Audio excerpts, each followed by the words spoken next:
ஆழிமழை கண்ணா ஒன்று நீ கை கரவேல் ஆழியுள் புக்கு முகந்து கொடு தேரி. 12 ஆழ்வார்களுள் ஒருத்தியான ஆண்டாள் சூடிக் கொடுத்த சுடற்கொடி 5 கொடிக்கொரு சந்ததியாய் ஆழ்வார்கள் தம் செயலை விஞ்சி நிற்கும் தன்மையளாய்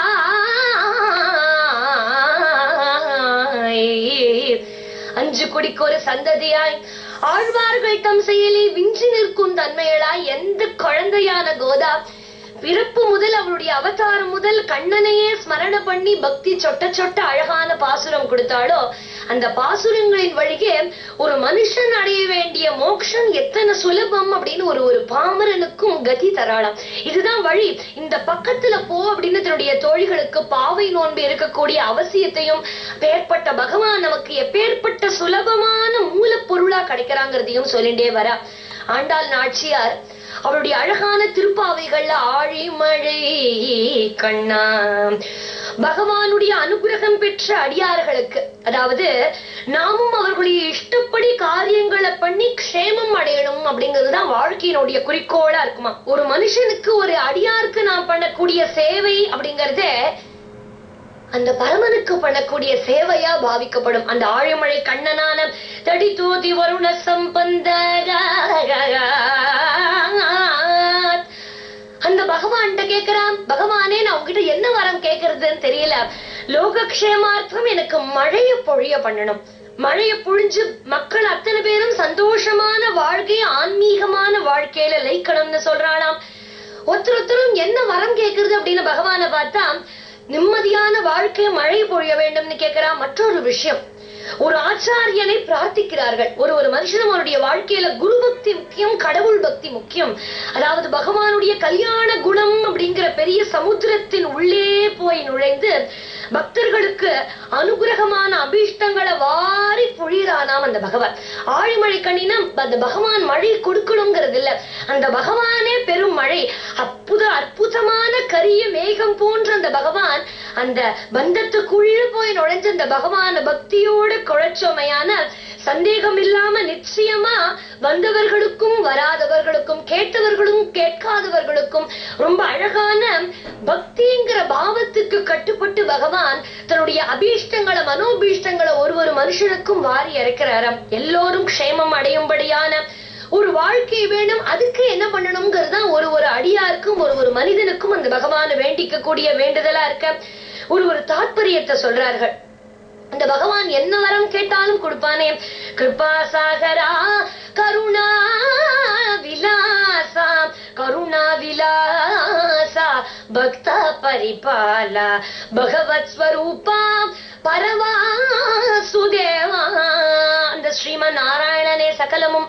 அப்பேற்பட்ட பகவானை தவிர வேறு தெய்வங்களை நான் தொழமாட்டேன் அப்படிங்கிற ஆண்டாள் ஆரம்பத்திலேயே சொல்லிவிட்டா. ஆழிமழை கண்ணா உண்மையான பக்தர்களை கண்டவுடனேயே ஆனந்த பாஷ்மத்தை பெருக்குகிற திருக்கண்களை உடைய ஹே கிருஷ்ணா ஹே கிருஷ்ணா என்று அழைத்து விஞ்ஞாபிக்கிறார். அந்த பகவானுடைய ரூப லாவண்யம், அந்த பகவானுடைய அழக சொல்றாளாம்.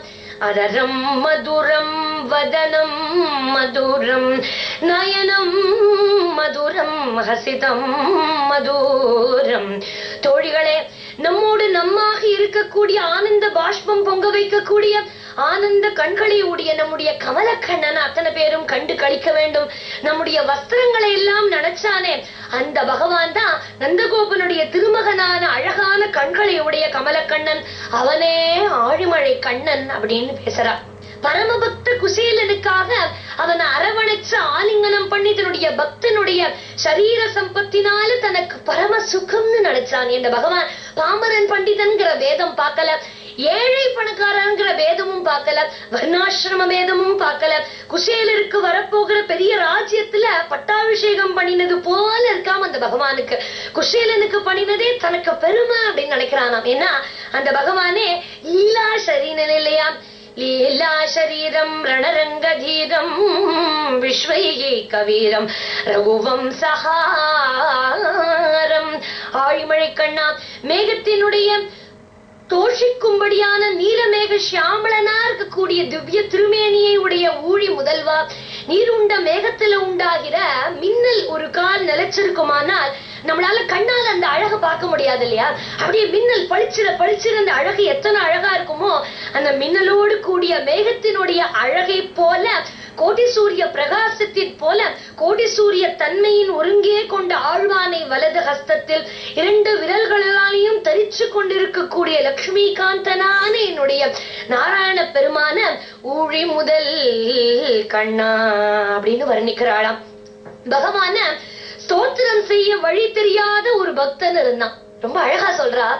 ஸ்தோத்திரம் பண்ண முடியாத ஒரு பக்தனையும் நீ ரட்சிச்ச. துருவன் இருந்தான். கண்ண பிரதேசத்துல வேதஸ்வரூபமான தங்கத்தினால தடவி கொடுத்தான். துருவனுடைய பக்திக்கு கட்டுப்பட்டு ஸ்ரீமன் நாராயணான நீ அவனுக்கு அனுகிரகம் பண்ண. ஏன்னா நீ பெரிய பக்தனுக்கும் அனுகிரகம் பண்ணுவ, பாமரனுக்கும் அனுகிரகம் பண்ணுவ. பண்டிதன் பாமரன்கிற வேதம் உனக்கு இல்லையே.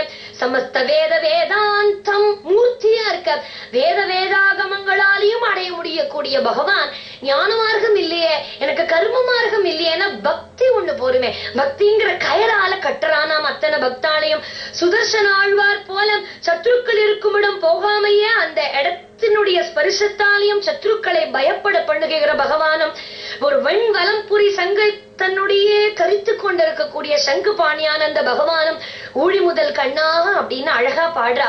கம்பீரமான கோஷத்தோடையும் மின்னலோடையும் கூடியவனும், லோகத்திற்கு ஏற்பட்ட கஷ்டங்களை போக்கணும் அப்படின்னு மேகமானது துர்பிக்ஷத்தை அடியோடு வேறு அறுத்து அனுகிரகத்தை பொழியுமோ அப்பேற்பட்ட ஒரு இடி மின்னல் போல சத்துருக்களை அழிக்கக்கூடியவனும், அழகு ரூபலாவண்யத்துக்கு ஈடு இடையில்லாத அளவுக்கு ஸ்ரீமன் நாராயணனுடைய ரூபலாவண்யம் இருக்கும். நியம மாத்திரத்திலேயே பானங்களையும் அஸ்திரங்களையும் பொழிஞ்சு சத்துருக்களை அடியக்கூடிய பகவானும் சொல்றா. இந்த பகவான் அத்தனை பேரும் கூப்பிட வேண்டாமா பாவை நோன்பிருந்து? நீ ஒன்றும் கை கரவேல், பரமாத்மாவான நீயும் அழிவில்லாதவனா நித்தியனா இருக்க. ஜீவாத்மாவான எங்களுக்கு நீ பரமாத்மாவான பகவானை நீ அனுகிரகம் பண்ண வேண்டாமா? உன்கிட்ட என்ன வரம் கேக்குறதுன்னே தெரியல அப்படிங்கிறா. உன்கிட்ட ஒரு பலனை உத்தேசம் பண்ணி பக்தி பண்றதும் தப்பு. அப்பேற்பட்ட பக்தி எங்களுக்கு வரல. பலன்களை கொடுத்து அவனுக்கு கேட்டதுக்கு மேல கொடுத்து அடியார்களுக்கு அனுகிரகம் பண்ற உன்னுடைய கிருபைக்கு எல்லையே இல்லையே.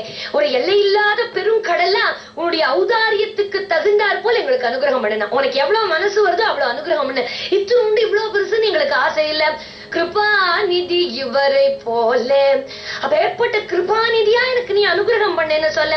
அதனால் நீயே எங்களுடைய தராதரம் பார்த்து அனுகிரகம் பண்ணுங்கிற. நாங்க கேட்போம், பகவானே எனக்கு இதை தருவியா அதை தருவியான்னு. பகவானே நீ எனக்கு இந்திர பட்டம் தருவியோ, பிரம்ம பட்டம் தருவியோ, குபேர ஐஸ்வர்யத்தையே தருவியோ, சகல சம்பத்தையும் நீ தருவியோ, நீ இதெல்லாம் தரேன்னு சொன்னா கூட எங்களுக்கு உள்ளுக்குள்ள பயம் வருதுங்கிற. ஏன்னா எல்லாத்தையும் கொடுத்தாலும் பிரளய காலத்துல அத்தனையும் அழிஞ்சு போயிடுதுன்னா, அதனால வரத்தை கேட்டு நீ கொடுத்தையானா நாங்க தான் அல்பத்தனவா எதையாவது கேட்போம். நீதான் நித்திய வரத்தை கொடுக்கக்கூடிய பகவான். எது கொடுக்கணும் நீ குழந்தையான எங்களுக்கு என்ன தெரியும்? அம்மாவான உனக்கு தானே அத்தனையும் தெரியும். நீயே சர்வமும், நீயே எனக்கு சாய்ஸ கொடு, நீயே எல்லாத்தையும் சொல்லி எங்களுக்கு ஒண்ணுமே இல்லங்கிறாளாம் ஆண்டாள். அவ சொல்றா எல்லாமே பிரம்மமயம்ங்கிற விளையாட்டு தெரியாமையான இருக்கேன். சர்வம் பிரம்மமயம். ஆண்டாள் இப்படி ரொம்ப அழகா வேண்டிக்கிறாளாம். நாங்கள் வாழ அருள் புரிய வேண்டும். நீயும் ஒரு குறியும் இல்லாமல் எங்களை வாழவை. எங்களுக்குள்ள ஏற்றத்தாழ்வு இல்லாமல் வாழணும்.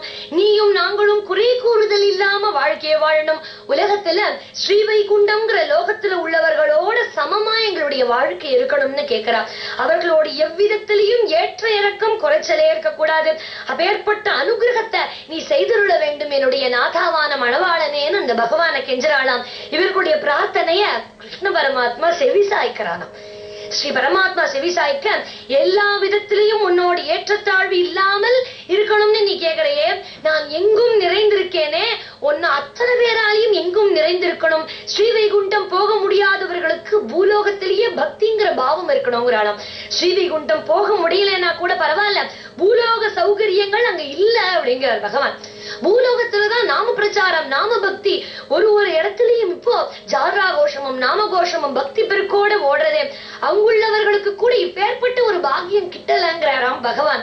நீங்களே கேளுங்கள் அப்படின்னு அந்த பகவான் சொல்ல, வேதாந்தம் தெரியாதவர்களுக்கு கூட உன்னுடைய அனுகிரகம் கிடைக்கணும்னு வேண்டிக்கிறார். ஹே கோபிகைகளே, நீங்கள் வேதாந்தம் அறிந்த ஒரு ஆச்சாரியாலை அண்டி விஷயங்களை தெரிந்து இது பற்றி விசாரியுங்கள்.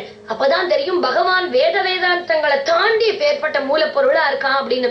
வேதமும் அவனே, வேதாந்தமும் அவனே, அதை தாண்டி இருக்கக்கூடிய உட்பொருளும் அவனேன்னு. அப்படியானால் நீயே எனக்கு ஆச்சாரியனாக இருந்த தத்துவார்த்தங்களை தெளிய பண்ணி இந்த உலகத்துல நாங்கள் வாழ அனுகிரகம் பண்ணுங்கிறா.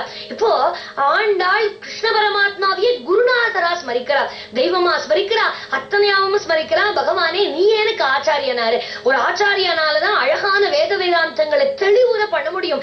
நீயே எனக்கு ஆச்சாரியனா இருந்து என்னை கரையத்த மாட்டியான்னு கேட்கிறாளாம். ஹஸ்தகிரியில கருத்த மேகம் போல் இருந்து தயிர் மொய்த்த வெண்ணெய் வைத்துண்ணும் அத்திடமாய் மேகம் போல இருக்கானாம் அந்த கிருஷ்ணன். மேகம் போல கிருஷ்ணனுக்கு காங்ஷிதகம் வருஷத்தி வருஷத்தி அப்பேற்பட்ட அழகான அந்த பகவானை கொடுத்து தீர்த்தத்தை மாத்திரம் சாப்பிட்டு 1000 மடங்கு அதிகமாக வர்ஷிக்க கூடிய ஹஸ்திசைலை காலமேகமாகவும் சேவைகள் கொடுக்கிறவனாகவும் அந்த பகவானையே நான் ஸ்மரிக்கிறேன். அத்தனை பேருக்கும் இந்த கோபிகைகள் அத்தனை பேருக்கும் அந்த கண்ணனுடைய பாவமே துவனிக்கட்டும், அந்த கண்ணனுடைய பக்தியே ரமிக்கட்டும். யமுனை நதி ஜலத்தில் இன்பப் படகு தன்னில் குழல் தன்னை இசைத்து மகிழ்ந்திருந்தாள். குழல் இசை கேட்டு கோபியர்மை மறந்து கண்ணனை காண ஓடி வந்தாள். கண்ணனை காண ஓடி வந்தார். சந்தோஷப்படக்கூடிய பத்மாசனி பத்னியாக உடையவன் அல்லவோ நீ, கல்யாண குணங்களையே உடைய லட்சுமி காந்தா அருள் புரிவாய் அப்படின்னு விஞ்ஞாபிக்கிறாளாம் அந்த பகவான. ரொம்ப அழகான பக்தி பெருக்கோட ரொம்ப அழகா ஆண்டாள் கேட்கிறான், அரச குமாரனே நிவாராய், வட்டம் வட்டமாக சுழித்து பெய்கிற மழைக்கு சுவாமியானவனே அப்படிங்கிற. அழகான மழை கூட எத்தனை அழகா வர்ணிக்கிறா. வட்டம் வட்டமா சுழித்து பெய்யக்கூடிய மழைக்கு ஆதாரமானவனே, சமுத்திரத்தின் நடுவே பிரகாசிக்க கூடியவனே, இந்த பகவானுடைய திருமேனி அழகான தோள்களை உடையவனும் பத்மத்த நாபியிலே உடையவனுமான பகவானுடைய திருக்கையில இருக்கக்கூடிய சக்கரத்தாழ்வானை போல பிரகாசித்துக் கொண்டு சார்ங்கம் கூடியதான வில்லால் விடப்பட்ட பான வருஷம் எப்படி விறுவிறுவிறுன்னு வருமோ அது போல உலகில் அத்தனை பேரும் இன்புற்று வாழ நோன்பிலே ஈடுபட்டு நாம் எல்லோரும் ஒய்யும்படியான வாழ்க்கைய எங்களுடைய ஆசைய போக்கு பகவானே. யாழி மழை கண்ணா ஒன்று நீ கை கரையவேல், மழை போன்ற பகவானே, மழைக்குள்ளேயும் ஆழ்ந்த பக்தியோட உன்னை அண்டக்கூடியவர்களுக்கு மகாவருஷமா பக்திக்கு கட்டுப்பட்டு பாவத்தையும் அனுகிரகத்தையும் வாரி இறைக்கக்கூடிய பகவானே, உன்னிடத்துல நான் என்ன வரம் கேட்பேன்னு எனக்கு தெரியல. ஏன்னா வரத்தையும் தாண்டின வரமா இருக்கக்கூடிய மூர்த்தி நீ, நீயே எங்களுக்கு பாக்கியமா இருக்க. அப்ப ஏற்பட்ட பாக்கியமே எங்களுக்கு க்ஷிப்ர பிரசாதியா இருந்து எங்களை ரட்சிக்க மாட்டியா அப்படின்னு இந்த 4ஆம் பாசுரம் வழியே ஆண்டாள் பக்தியை சொட்ட சொட்டு நமக்கு அழகோட ரசிக்கும்படியா நமக்கு பாமரருக்கு ஒரு முக்தி நிலை கொடுக்க தராளா. ஆழி